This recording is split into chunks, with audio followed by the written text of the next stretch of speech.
আমরা দেশবাসীকে আবারও কথা দিচ্ছি, জনগণের অধিকারের পক্ষে লড়াই করতে গিয়ে আমরা কোনো জায়গায় চুল পরিমাণ কোনো ছাড় দেব না।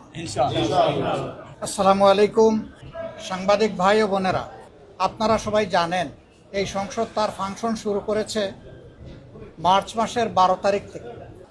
মার্চ মাসের 12 তারিখে বিধি মোতাবেক বিগত সরকারের অর্থাৎ ইন্টারিম গভর্নমেন্টের 133টা জারি করা অধ্যাদেশ এগুলো উত্থাপিত হয় এবং এটা বিধি মোতাবেকই হয়েছে। এটাই নিয়ম। উত্থাপনের 30 দিনের ভিতরে 30 ক্যালেন্ডার পঞ্জিকা দিবসের ভিতরে এটা নিষ্পত্তি করতে হবে। ওই দিনই সংসদ থেকে একটা বিশেষ কমিটি করে দেওয়া হয়। এই বিশেষ কমিটি সরকারি দলের সম্মানিত সংসদ সদস্য জনাব অ্যাডভোকেট জাইনুল আবেদিনের নেতৃত্বে করা হয়। সরকারি দল ছিল, বিরোধী দল ছিল, আলাপ আলোচনা হয়েছে, বিভিন্ন সেশন হয়েছে। বিভিন্ন সেশনের পরে হঠাৎ করে দেখা গেল যে একটা রিপোর্ট তৈরি হয়ে গেছে। আমরা বিরোধী দলের যারা মেম্বার ছিলেন তাদেরকে জিজ্ঞেস করলাম, এই যে বিশেষ কমিটির রিপোর্ট তৈরি হয়েছে এটাকে আপনারা একসাথে বসে ফাইনাল করেছেন? না, এই ধরনের তো চূড়ান্তকরণ কোনো বৈঠকই হয়নি। আমরা তখন বললাম যোগাযোগ করেন। তারা যোগাযোগ করলেন। যোগাযোগ করে দেখা গেল যে শুধু সরকারি দলের সদস্যরা মিলে এটাকে একটা ফাইনাল শেপ দিয়ে ফেলেছে। এইখানেই প্রথমে আমি বলবো যে ব্রিচ অফ ট্রাস্ট হয়েছে। উচিত ছিল সবাই মিলেই ফাইনাল করা, অথবা ওখান থেকে 2-3 জনকে 4 জনকে দায়িত্ব দিয়ে দেওয়া, যেখানে সরকারি দল থাকবে, বিরোধী দল থাকবে, যে এটাকে একটা ফাইনাল শেপ আপনারা দেন। তার কোনোটাই করা হয়নি। এরপরে আমাদের আপত্তির মুখে কিছু কিছু জিনিস সংযোজন করা হয়েছে। এটা তো সঠিক সুস্থ দ্বারা হলো না।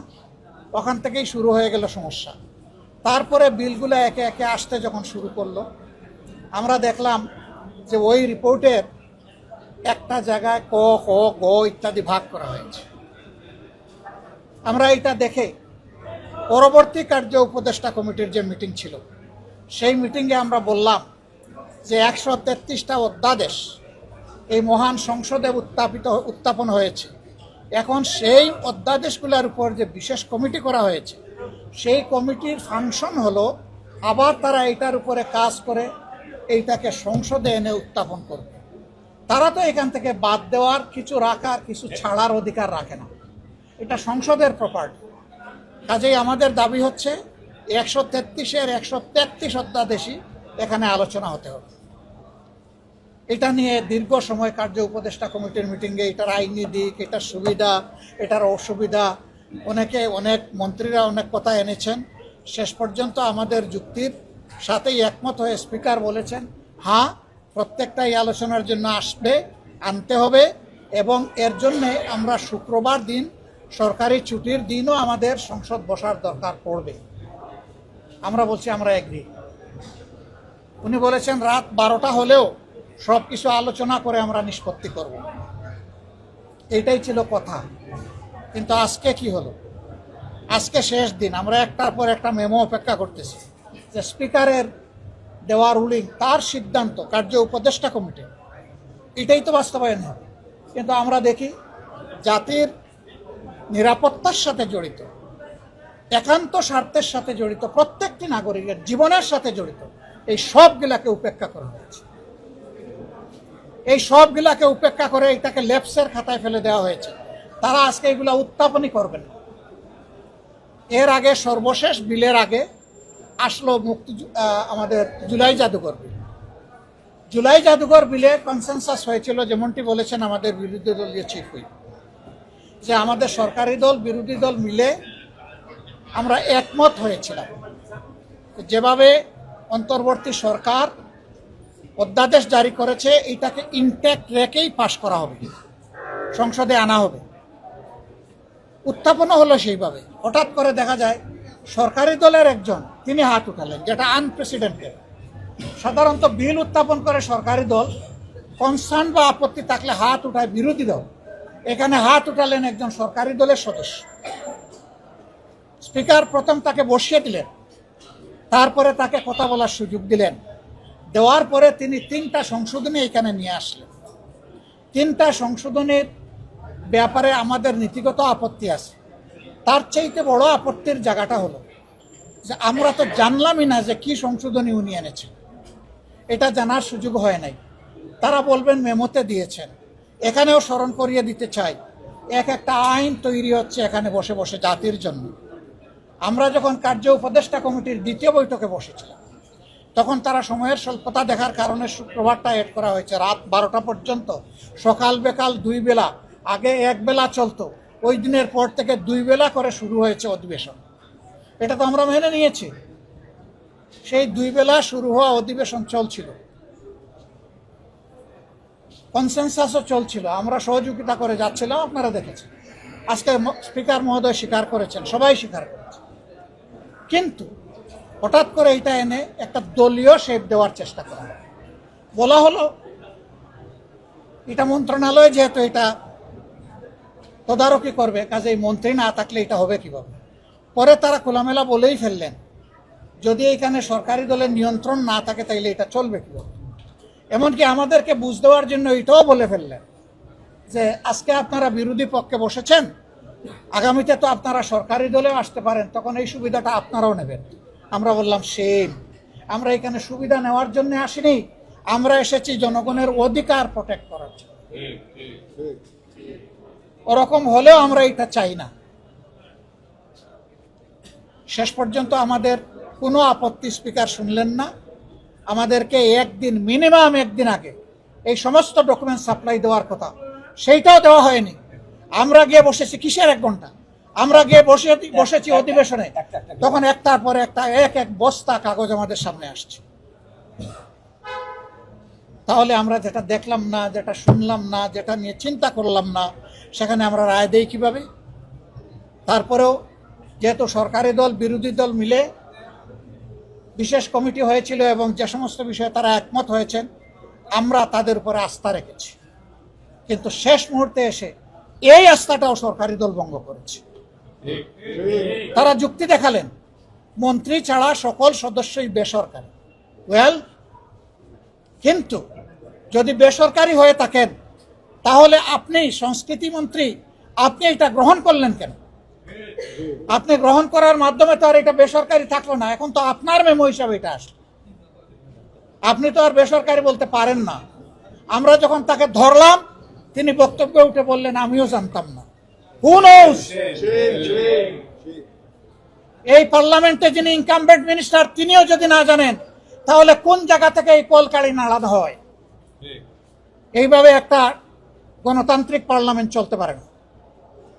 এরপরে আমরা স্পিকার মহোদয়কে সুস্পষ্টভাবে জানতে চাইলাম এখানে আপত্তি দিয়ে। তারা আমাদেরকে বুঝ দিলেন যে এখন এইভাবে পাশ হয়ে যাক, আগামীতে দরকার হয় আপনারা বিল আনবেন, আমরা সহযোগিতা করব। আনা বিলেই আপনারা আপনাদের আস্থা রক্ষা করতে পারলেন না, ওয়াদা রক্ষা করলেন না, আর আগামী দিনের আমাদেরকে আপনারা কমলা লেবু দেখাচ্ছেন। তারা আমাদেরকে সম্ভবত শিশু মনে করেন। একটা কমলা লেবু হাতে নিয়ে শিশুকে যদি এরকম নাড়ানো হয়, এটা প্লাস্টিকের না আসল কমলা লেবু বোঝার কোনো উপায় নাই। শিশু তখন ওইটার দিকে দৌড় দেয়। তারা হয়তো সেই রকম শিশু আমাদেরকে মনে করেছে, মনে করে এই ধরনের আচরণ আমাদের সাথে করেছে। এরপরে যখন আমরা সুস্পষ্টভাবে বললাম, মাননীয় স্পিকার, আপনি তো এই সংসদের সর্বোচ্চ ব্যক্তি, আপনি এখানকার সভাপতি, আপনার সভাপতিত্বে যে বৈঠক হলো, আপনি যে রুলিংটা দিলেন যে প্রত্যেকটা বিল আকারে এখানে সবগুলা অধ্যাদেশ আসবে, আমরা স্পষ্ট জানতে চাই এগুলো আসবে কিনা। বিশেষভাবে আমরা জানতে চাই দুদকের বিল আসবে কিনা, পুলিশ সংস্কার কমিশন বিল আসবে কিনা, গুম কমিশনের বিল আসবে কিনা, পিএসসির বিল আসবে কিনা, যেগুলোর সাথে প্রত্যেকটি নাগরিকের ভাগ্য জড়িত, তার নিরাপত্তা জড়িত, যেগুলা দিয়ে অতীতে ফ্যাসিজম কায়েম করা হয়েছে দফায় দফায় বাংলাদেশে, অসংখ্য মানুষকে হত্যা করা হয়েছে, গণভোট অধ্যাদেশ আছে, এগুলা তারা আনবেন না। তারা আনবেন কোনগুলো? যেগুলাতে ফ্যাসিজম বহাল থাকবে, আনলে কোনো সমস্যা নাই। যেগুলা ক্ষমতাকে কুক্ষিগত করার জন্য দরকার, সেইগুলা তারা আনবেন। স্থানীয় সরকার বিল তারাই তাদের নির্বাচনী ইশতেহারে বলেছেন, তারাই তাদের 31 দফা সংস্কারের প্রস্তাবে বলেছেন যে কোন স্তরে তারা অনির্বাচিত কোনো প্রতিনিধি দেখতে চান না। তারা নিজেদের সাথেই নিজেরা তাদের কথা রক্ষা করেন নাই, জাতির সাথে রক্ষা করেন নাই। এই আচরণ, স্ববিরোধী আচরণ, আস্থাহীনতার এই যে পরিবেশ তারা সৃষ্টি করেছেন, আমরা এটার জন্য নিন্দা জানাই। এই পার্লামেন্ট আমরা মেনে নিয়েছি।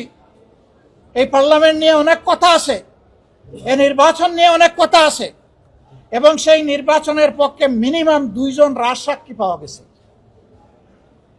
ইঞ্জিনিয়ারিং এর ব্যাপারে সাবেক উপদেষ্টা পরিষদের একজন সদস্য আর বর্তমান সরকারি দলের একজন স্থানীয় সরকার প্রতিমন্ত্রী, উনি বলেছেন যে আন্দোলন করেছে ছাত্ররা, আমরাও ছিলাম, তবে ক্যাপ্টেনের হাতে প্রফেসর ডক্টর ইউনূস লন্ডনে নিয়ে ট্রফি তুলে দিয়ে এসেছে।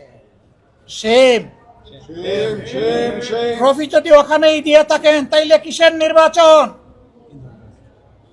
তাইলে তো নির্বাচনের ভাগ্য যোগাযোগ করে পর্দার আড়ালে ঠিক করে জাতিকে ব্ল্যাকমেইলিং করা হয়েছে, যার প্রমাণ আপনারা গতকাল দেখেছেন। সম্মানিত সাংবাদিক বন্ধুগণ, আপনাদের মাধ্যমে আমরা দেশবাসীকে আবারও কথা দিচ্ছি, জনগণের অধিকারের পক্ষে লড়াই করতে গিয়ে আমরা কোনো জায়গায় চুল পরিমাণ কোনো ছাড় দেব না। আমাদের অবস্থান অক্ষুণ্ণ থাকবে ইনশাআল্লাহ। আমাদের এই লড়াই জনগণের অধিকার আদায়ের লড়াই। জনগণের গণরায়, গণভোটের রায় বাস্তবায়ন হলেই আমরা মনে করি যে এই সবগুলা সমাধানের রাস্তা খুলে যাবে। সংসদে আমরা তার সুবিচার পাই নাই, ইনশাআল্লাহ জনগণের কাছে আমরা সুবিচার পাব। আমরা জনগণকে নিয়েই সেই দাবি আদায় করে ছাড়বো। অতীতেও, সেদিন আমি বলেছি, অতীতেও এই ধরনের সংসদে কিছু কিছু বিলকে পাত্তাই দেওয়া হয়নি, পরে তারা নিজেরাই বাধ্য হয়েছেন সেগুলাকে নিজেরা শেপ দিতে। গণভোটের গণরায় 70% মানুষের রায়কে অগ্রাহ্য করার মানে হচ্ছে গণতন্ত্রকে, জনগণকে অপমান করা। ইনশাল্লাহ সব দাবি আদায় হবে, এবং সেই দাবি আদায় করতে গিয়ে যত ত্যাগ স্বীকার করতে হয়, ইনশাল্লাহ আমরা প্রস্তুত। প্রিয় দেশের জন্য প্রস্তুত, প্রিয় জনগণের জন্য প্রস্তুত। প্রিয় জনগণ, আপনাদের, আমাদের সকলের ভালোবাসার বাংলাদেশের জন্য আমাদের এই লড়াই ইনশাআল্লাহ অধিকার আদায় না হওয়া পর্যন্ত এ লড়াই অব্যাহত থাকবে। আমরা আপনাদের সকলকে ধন্যবাদ জানাচ্ছি।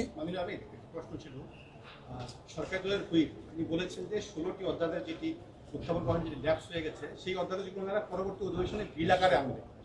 এটিকে আসলে আপনারা বিশ্বাস করেন কিনা, বা আসলে সেটা প্রসিডিংটা কি হবে? আমার ধারণা, আপনারা সংসদে আমাদের বক্তব্য শুনেছেন, আমরা ওখানে মুখের উপরেই বলেছি, এ পর্যন্ত আপনারা যতগুলা ওয়াদা ভঙ্গ করেছেন, এর ভিত্তিতে আপনাদের উপর আমাদের কোনো আস্থা নেই। আপনারা এখনই আনেন নাই, পরবর্তী পর্যায়ে আনবেন। 2 নম্বর কথা হচ্ছে, ওনারাই বলেছেন যে আজকে রাত 12টা রেড লাইন, এরপরে এইগুলার আর কোনো কার্যকারিতা নাই, অটোমেটিক্যালি শেষ। ওনারা সেই শেষ করে দেওয়ার কৌশলটাই ওনারা নিয়েছেন। আমি কৌশলও বলবো না, আমি বলবো অপকৌশল নিয়েছে।